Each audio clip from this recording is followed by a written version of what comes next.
Well, Tesla's recently made several announcements that could mean that they'll be stopping selling EVs in the near future. Mission accomplished, move on to the next phase. And it's tremendously brilliant news for Tesla investors, fantastic news for drivers, but devastating, catastrophic news for a long list of companies and multinational corporations. Tesla's achieved its prime mission since inception in 2003 to accelerate the world's transition to sustainable transport. Well, that was very quickly changed to sustainable energy, a much broader goal. There is absolutely no doubt Tesla's done that. They make EVs, PV panels, mega-pack grid-connected batteries, EV lorries, their own batteries, their own lithium. So where's Tesla going next? I'm Dave and I'm taking on, is this the end or simply the start of the next phase of a new Tesla? We need a bit of background. Ford Motors started all of this. Ford shattered the world's car manufacturing industry in 1913 when it invented the modern production line, where cars are assembled on a continuously moving conveyor belt and workers bolted on bits as it passed by. Each worker always bolted on the same bits. It not only revolutionised how cars were made, but it made them incredibly cheaper to make. Previously, cars were pretty much handmade, and in 1903, an average price was about $5,000 or $10,000. Ford entered the market with a Model A, and that sold for about $1,000, and that was a huge success. Ford's first failures when they tried to sell a much dearer car, it was not well received. Thus Ford learned the lesson of cheap cars for mass markets. Maybe someone in charge today can take a lesson from that conclusion over 100 years ago. Make them cheap enough, everybody will buy one. Ford then launched the Model T at $850, but it was still too dear for Henry Ford. He needed it cheaper. Well, he began experimenting with single-task manufacturing. An engine at that time took more than 84 individual processes to assemble, and all of those steps or processes were undertaken by a single, highly skilled, highly trained, highly paid engineer. It was a slow, laborious process. Ford broke those individual tasks down, employed 84 low-skill, low-paid workers and trained each of them to carry out just a single specific task, then set them to making an engine. It was cheaper, but amazingly, it also proved to be much faster. In the same time it took a single skilled engineer to assemble one engine, 84 manual workers did not complete the expected 84 engines. They actually completed 352. So Ford could employ less skilled workers, could pay each worker far less, and the production speed increased 4x. And Ford then applied this process to most other tasks, and by 1913 that had become the world's first moving production line, where each worker had one specific task to complete as the car moved past him. And the price of the Model T after that dropped continuously till it was about half where it started before the conveyor belt. But it was truly a cheap car for the masses. And that process, the moving production line, was copied by all new startups and persisted in the motor trade almost unchanged for over 100 years. The only major change being the outsourcing of parts and components, which most car manufacturers found to be cheaper than making everything themselves. Well, Tesla came along and upset that apple cart. To make EVs bigger, better, faster and cheaper than anyone else, including the existing car manufacturers, Tesla needed totally new designs, production ideas and methods.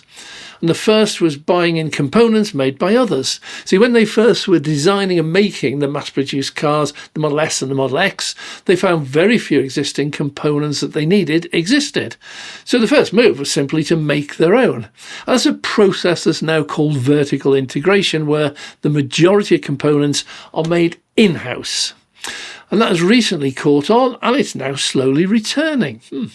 Then they started to look like Ford had at every single component, every single process, to try and find ways to speed up production and lower costs. Isn't it amazing that Ford started those single processes that Tesla then employed to make them into the largest, most profitable, most successful EV manufacturer in the world? Yeah, BYD might be bigger, certainly not more profitable. Well, as the Model 3 launched, they incorporated all they'd learned from the Model S and the Model X when they built a new factory, and they did it in a totally different way to allow them to make their EVs ever cheaper and faster.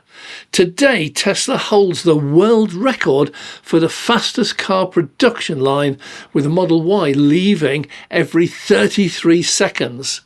But the next project, using a totally different revolutionary production process called Unboxed, aims to cut that to one robotaxi every 10 seconds.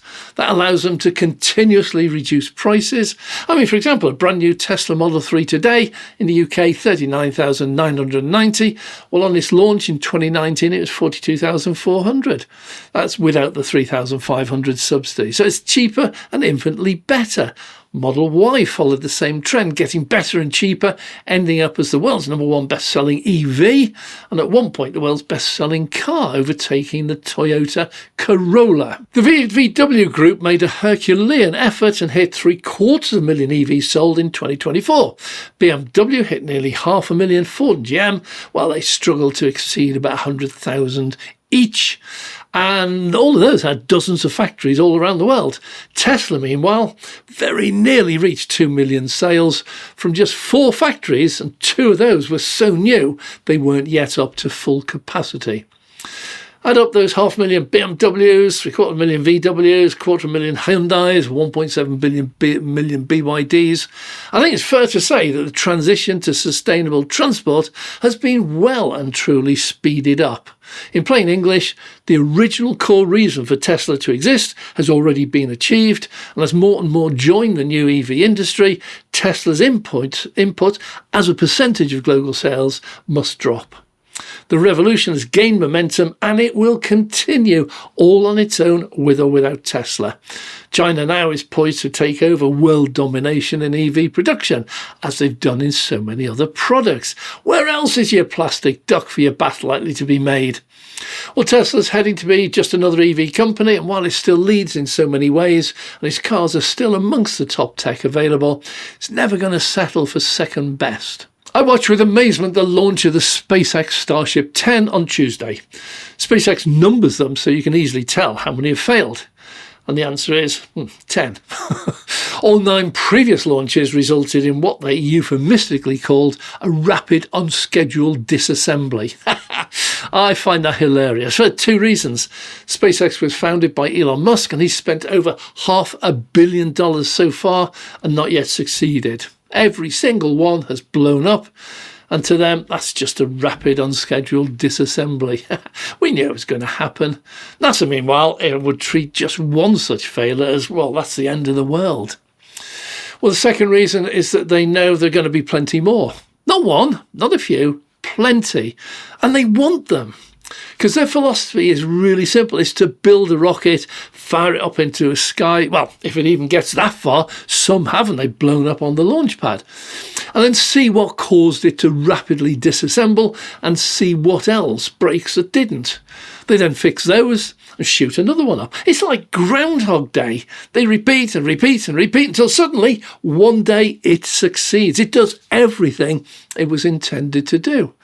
And that phase of their task is then complete. They're not there yet with Starship. Their ultimate target is to shoot one to Mars, and then, after that, shoot one to Mars with people on board. But I feel that Tesla has reached their goal with making and selling EVs. But again, that's not the end goal. Because Tesla selling EVs is still failing. Remember when he said, 2016, that by 2019 they'd all be full self-driving? Yeah, he failed. Remember how many times he's said it since? No, neither do I. Remember how many changes he's made to the cars, like getting rid of radar, increasing the number of cameras? No, neither do I. But still he continues. He seems to regard each of these failures as the EV equivalent of a rapid unscheduled disassembly. Far less damaging. Each one teaches him something. The best they could have done at the time, but something not to do next time. It's the end goal that's important, not their rapid unscheduled disassemblies. The end goal for SpaceX is one step closer, but still an awfully long way away. There'll be many more exploding rockets. By the way, SpaceX 10 also exploded, but this time it was planned, so this was just a rapid disassembly. They've not yet reached the stage where they can land it on land, so they just ditched it into the sea where it exploded. With their EVs, they've now just completed the equivalent of an absolutely perfect launch and landing, and most people haven't even seen it, while others who have actually seen it simply deny it exists. I'm talking about robotaxis. Well, let's get the sillies out of the way first. Waymo, Uber and Lyft all operate driverless taxis. They're there now. Cars with no driver. Uber's been operating them for just on a decade, while Waymo began way back in 2019, 6 years ago. They're a really common sight in Phoenix, Austin, Los Angeles and San Francisco. Some have safety monitors who travel in the passenger seat. Some have a standby driver sitting in the driver's seat but not actually driving, while many have no one else in the car. You get in, you're the only one in the car, and the car will take you to where you booked it to go. Over in China, Baidu, Pony AI were issued licenses to operate driverless taxis in Beijing and Wuhan, and most of these are now actually driverless and monitorless. Fully autonomous, no one else in the car. And still many people say driverless taxis are at least 10 years away and might never actually succeed. How do they do that? Ask anyone in those cities and they see driverless taxis as just part of the traffic every day. Sometimes a funny part of it. Anyway, Waymo is the largest and provides over 250 individual trips each and every week. They hit the headlines when things go wrong, like getting stuck in a one-way street, but they complete nearly 1 million rides per month all on their own, and the other operators add another 500,000 more. What are the odds of just one or two of those rides going wrong? Yeah, get real, they exist, and they will fail occasionally, just like you do. Well, that's the purpose of the monitors or the safety drivers. In the early days, or when they're moving into a new area, it's reassurance. The driver can quickly take over if needed. Then eventually they just become monitors just in case, and sooner or later they just become totally redundant, and at that point they're no longer used.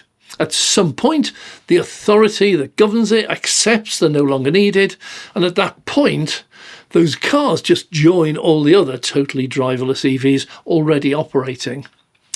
But into this new world enters Tesla. In Austin, Texas, they now operate driverless taxis, and the Austin regulations allow them to do so as long as they have a monitor or safety driver in the car. Now, before you shout out that a Tesla with a safety driver is not really self-driving, how come it is for Waymo? Anyway, seriously, the regulations allow for the safety driver to sit in the passenger seat with his finger poised over the big red disconnect button.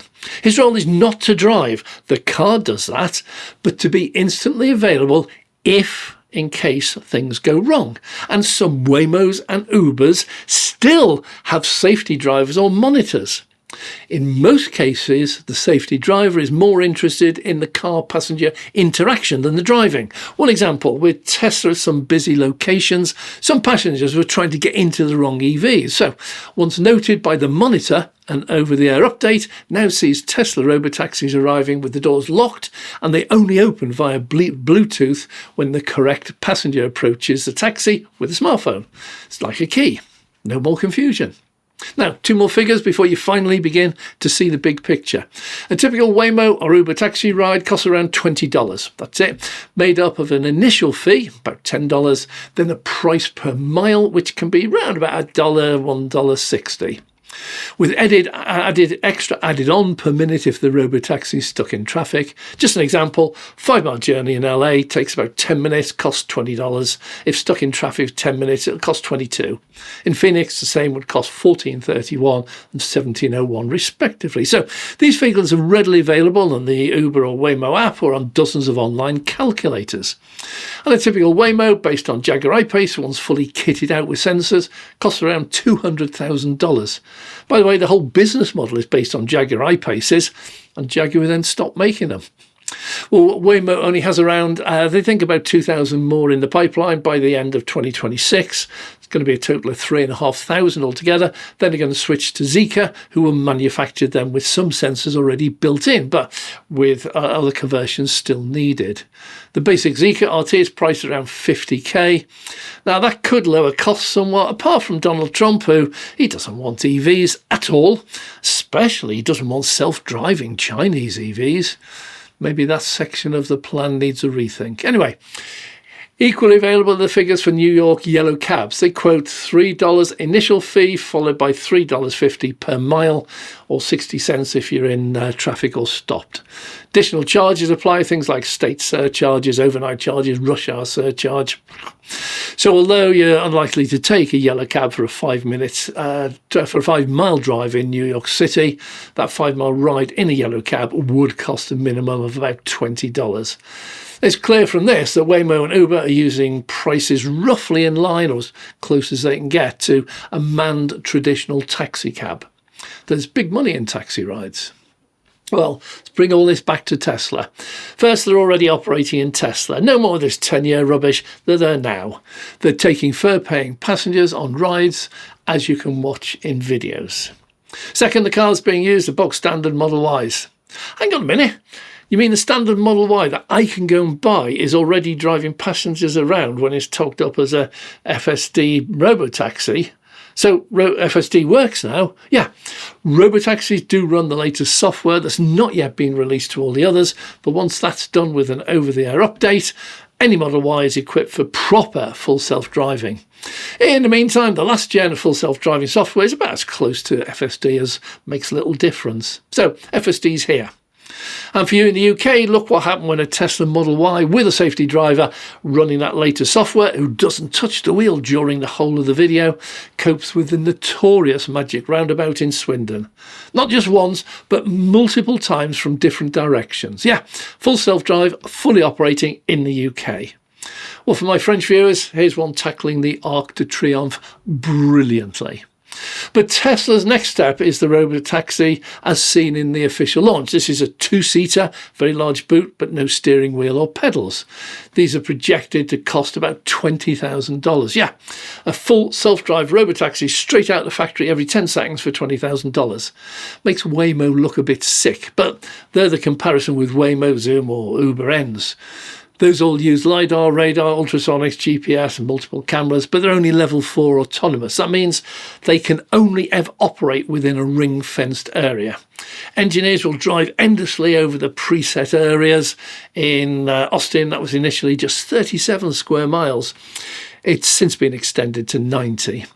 They take full sensor readings of absolutely everything and build up a highly detailed map. And the Waymo or Uber self-drive car, full self-drive without a driver, can only ever drive in this pre-mapped area. Tesla, on the other hand, does not use pre-mapped areas. The full self-drive uses only vision, cameras and a computer. So just like us, 2 eyes and a brain, most of us. Using AI, the car learns how to drive, and once learned, just like the rest of you or I, it can then drive anywhere in the world, even places we've never been before, even allowing for left-hand or right-hand drive. Is Tesla entering into the FSD robotaxi market? You bet! And here's why. Using actual data from Waymo and Uber and what they've so far learned from their own robotaxis, this is a huge market, in fact immense. I'm only going to cover why shortly, but that'll blow your mind. But let's look at the money. Waymo operates about 1,500 vehicles in robotaxis in just a handful of small ring-fenced areas, just a handful of cities. Tesla can easily switch an entire gigafactory over to robotaxis and churn them out one every 10 seconds at a cost of $20,000 each. That's 50,000 robotaxis per production line per year. And each gigafactory has multiple production lines. They can simply flood the market. There are only about 500,000 taxis and private hire cars in the whole of America, and not that many million Ubers and Lyfts and Waymos. From Waymo public records and their own driverless robotaxi data, Tesla has calculated that an average robotaxi, once safety driver or monitors no longer required, could complete more than 20 trips per day, and using Uber's rates, could earn about $100,000 a year. If they cut the rate, they can attract a much larger market. As a total addressable market, they would do far more rides, but at a lower cost per trip. But there are costs, obviously, like cleaning and charging. So let's just be ultra cautious, say 10 trips a day, $10 average per trip, annual cost $5,000 for maintenance. That's $100 a day. That's over $30,000 a year. So ask yourself this simple question. If you're the CEO of Tesla or a senior director or an investor, would you rather Tesla makes 50,000 Model 3 or Y per year at an average profit of $4,000 per car? Or instead makes 50,000 robotaxis, each of which could earn $30,000 in the first year alone, and then go on to earn another $30,000 every single year they remain on the road? But that's actually just a tiny fraction of the potential. The average UK new car costs around £1 a mile to own and run. Sounds horrendous. Let's see. A 30,000 loan will cost you about $700 a month. That's $8,000 a year. Or a lease will cost you over $4,000. Then you just hand it back. Petrol's going to cost you over $1,000. Then there's depreciation, unless you're leasing. There's servicing.